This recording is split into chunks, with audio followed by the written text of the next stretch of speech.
jarjararra jabaadhaa uftiisa laga bilisumma obsan nama geessa dhabii jetteen booyin argachuu dandeessa qaba jetteen koorin dhabuun hin malchiisa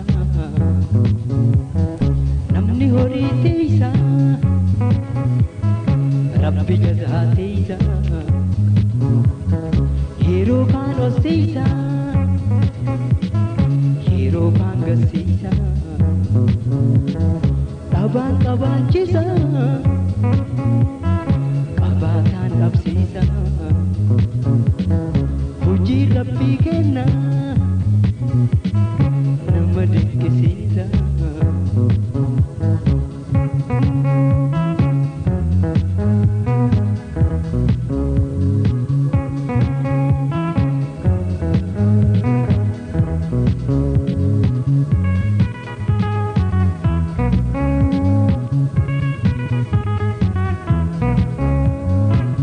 ummata keenya hundinuu dhageessa abdii hin kutatin hundaa bira geessa yaa ummata keenya hundinuu dhageessa abdii hin kutatin hundaa bira geessa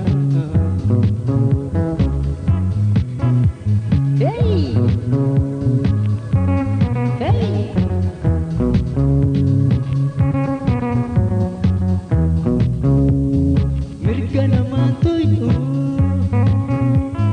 kenna sin tuysifnu waan namaan barbaannu kenna sin tuysifnu oromoo tokkocha nu gargar hin baanu bakkuma jirrutti akka tokko taanu jiruu hinjifachuu oliif gadi fiina dadhabne hin jennu dhagaa muka buuna irra qabaa rabbii baatti machoonteena harkoota gabrummaa ofirraa darbina ofii nu gargaari yaa jal'inii kenna hooma hunda irraa si abdii keenya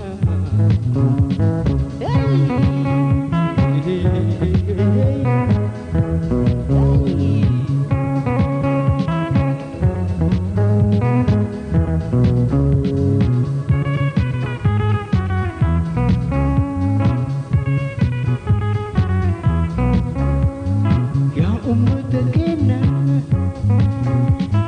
hundinuu dhageessa abdii hin kutatin hundaa bira geessa yaa ummata keenya hundinuu dhageessa abdii hin kutatin hundaa bira geessa